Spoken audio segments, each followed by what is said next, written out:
Hello dear friends, all of you हार्दिक स्वागत करता हूं हमारे YouTube channel Bhushan private ITI Jaipur पर। डियर फ्रेंड्स, हमारा जो चैप्टर चल रहा था वो था घरेलू वैद्युतिक उपकरण यानी डोमेस्टिक इलेक्ट्रिकल अप्लायंस। और इस चैप्टर के कुछ टॉपिकों के बारे में हम पहले बात कर चुके हैं, जैसे रूम मीटर, विद्युत केतली और विद्युत स्टोव आदि। और आज हम जिस टॉपिक पे बात करने जा रहे हैं वो है विद्युत फ्रेश यानी इलेक्ट्रिक आयरन। इलेक्ट्रिक आयरन ये क्या होता है? घरेलू तथा व्यापारिक स्तर पर सर्वाधिक प्रयोग किए जाने वाला एक विद्युत उपकरण है और ये मार्केट में 350 वाटेज से लेकर 750 वाटेज तक उपलब्ध होता है। इसके वजन की बात करें तो ये 1 किलोग्राम से लेकर 1.5 किलोग्राम तक उपलब्ध होता है। और इसके कार्य सिद्धांत की बात करें तो ये विद्युत के ऊष्मीय सिद्धांत पर कार्य करती है। जो होता है कि ऊष्मीय सिद्धांत होता है कि यदि किसी प्रतिरोधी तार में से विद्युत धारा प्रवाहित की जाती है तो वह तार ऊष्मा उत्पन्न करने लगता है। और इसी सिद्धांत पर हमारे जितने भी हीटिंग एलिमेंट वाले उपकरण होते हैं वो कार्य करते हैं। तो आज हम जो इसके बारे में जानकारी प्राप्त करेंगे वो कुछ इस प्रकार करेंगे कि इसकी संरचना किस प्रकार की होती है, ये कितने प्रकार की होती है एवं इसमें कौन कौन से भाग होते हैं और भागों का क्या क्या कार्य होता है और इसकी अनुरक्षण व मरम्मत किस प्रकार किया जाता है। तो बात करें इसके प्रकार की तो ये मुख्यतः 3 प्रकार की होती है। एक तो साधारण विद्युत फ्रेश यानी सिंपल इलेक्ट्रिक आयरन, और एक होती है स्वचालित विद्युत फ्रेश जिसे हम ऑटोमेटिक इलेक्ट्रिक आयरन कहते हैं। एक होती है वाहक विद्युत फ्रेश यानी स्टीम इलेक्ट्रिक आयरन। इस प्रकार से ये 3 प्रकार की होती है। बात करते हैं हम साधारण विद्युत फ्रेश के यानी सिंपल इलेक्ट्रिक आयरन की। तो इसके जो मुख्य भाग होते हैं वो कुछ इस प्रकार होते हैं, जैसे सोल प्लेट, ऊष्मक तंतु, एस्बेस्टस शीट, प्रेशर प्लेट, ढक्कन व हैंडल और हील, सॉकेट, पलग, पलग टॉप व मेंस लीड, ये इसके मुख्य भाग होते हैं। और इसकी संरचना कुछ इस प्रकार की होती है। तो देखिए, सबसे जो नीचे होती है प्लेट वो होती है सोल प्लेट, यानी ये जो सोल प्लेट होती है यही कपड़ों पे फ्रेश लगाने का कार्य करती है। ये जो सोल प्लेट होती है ये माइल्ड स्टील की बनी होती है और एक लगभग त्रिभुजाकार होती है और नीचे पॉलिश की हुई होती है। इसकी आकार की बात करें तो ये 20 सेंटीमीटर से लेकर 30 सेंटीमीटर की लंबाई की होती है और चौड़ाई जो इसकी होती है वो होती है 12 सेंटीमीटर से लेकर 18 सेंटीमीटर तक की। और बात करें इसकी मोटाई की तो जो इसकी मोटाई होती है वो 10 mm से लेकर 15 mm तक इसकी मोटाई होती है। और जस्ट इसके ऊपर जो हम इसका भाग लगाते हैं विद्युत फ्रेश का, वो होता है ऊष्मक तंतु, जो इसका सबसे मुख्य भाग होता है। ऊष्मक तंतु की संरचना की बात करें तो ये एक अब्रक के टुकड़े पर नाइक्रोम का पतला चपटा तार लपेटकर और उसके दोनों तरफ अब्रक की पतली सीटें रिवेट कर इसको तैयार किया जाता है।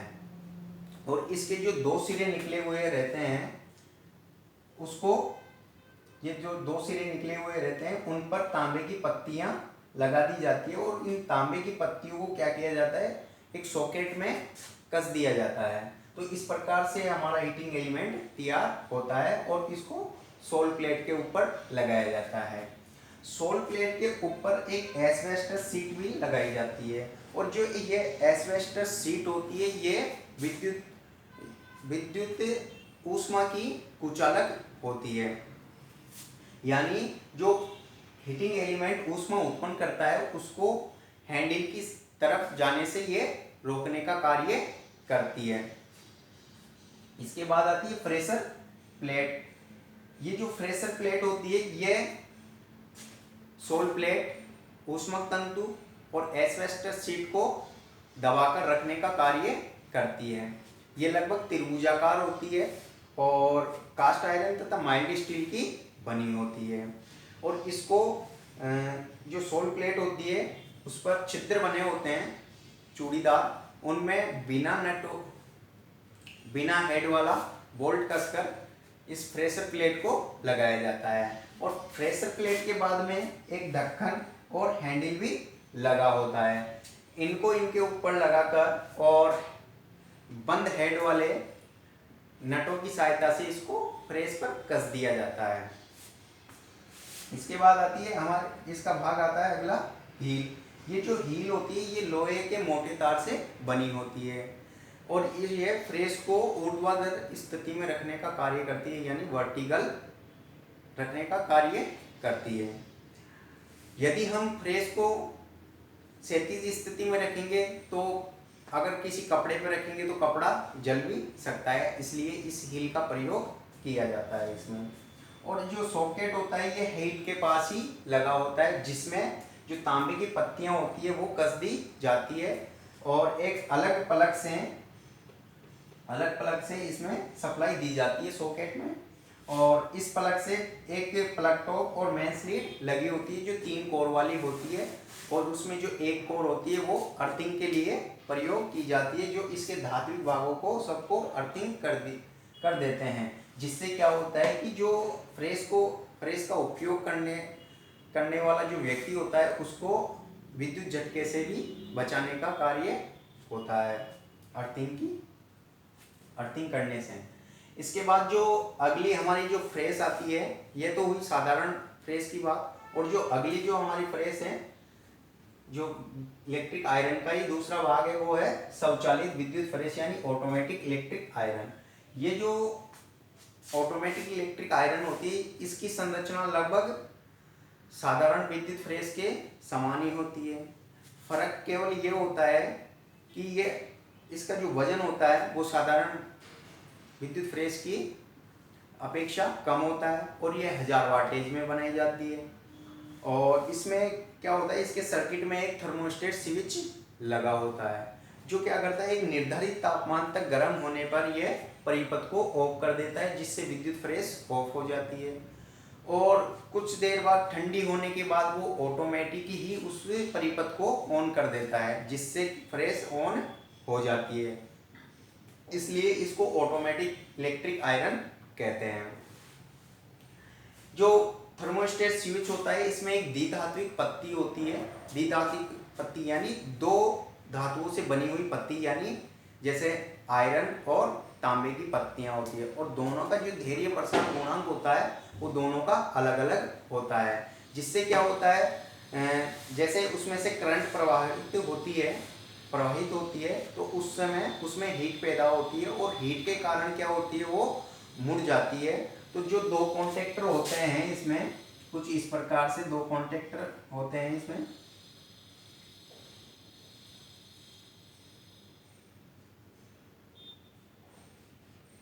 इसके साथ तो एक द्विधात्विक पत्ती जुड़ी होती है, यानी ये लोहे की और ये तांबे की, और ये जो पत्ती होती है ये लोहे की होती है और फिक्स होती है। और इसके दबाव को या एयर गैप को कम अधिक करने के लिए एक थर्मोस्टेट नॉब लगी होती है यहाँ पे, जिससे क्या होता है इसमें करंट के मान को हम कम ज़्यादा कर सकते हैं, इसके प्रेशर को, यानी इसमें जो एयर गैप होता है उसको कम व अधिक करके। इस प्रकार से ये थर्मोस्टेट स्विच इसमें लगा होता है, इसलिए इसको ऑटोमेटिक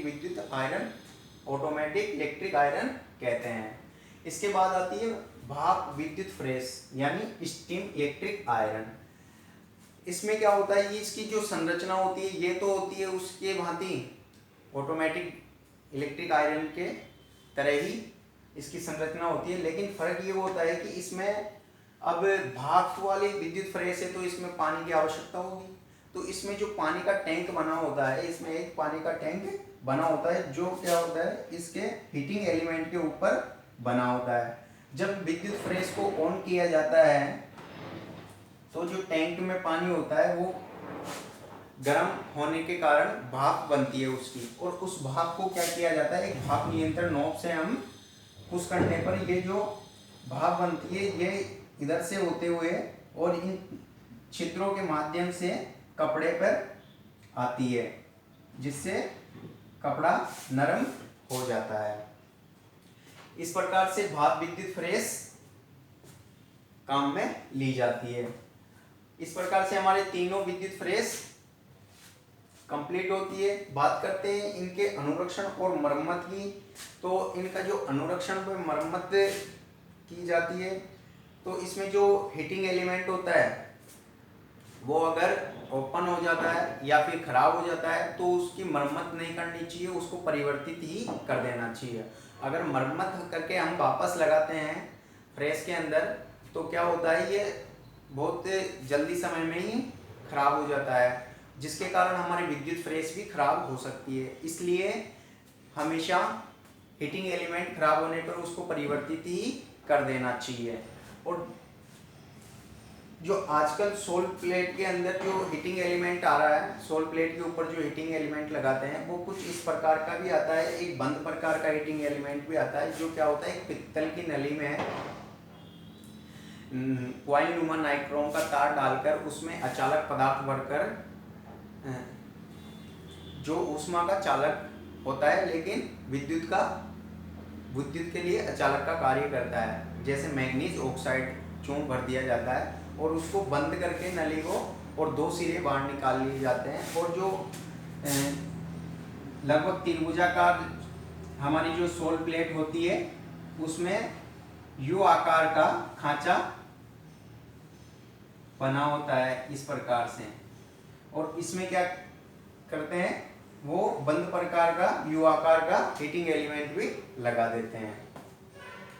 तो हम बात कर रहे थे इसके हीटिंग एलिमेंट की मरम्मत की, तो वो मरम्मत नहीं करनी चाहिए, उसको नया ही लगाना चाहिए। अगर इसके जो सॉकेट, प्लग टॉप ये मरम्मत करने योग्य हैं तो मरम्मत करना चाहिए, अन्यथा उनको भी परिवर्तित कर देना चाहिए।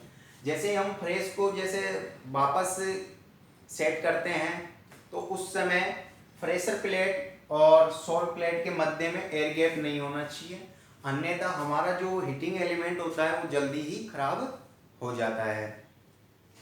और इसकी मरम्मत करने के बाद इसमें जो अर्थिंग वायर होता है वो इसके सभी धात्विक भागों से कनेक्ट होना चाहिए, जिससे लीकेज करंट बहने पर विद्युत झटका नहीं लगे।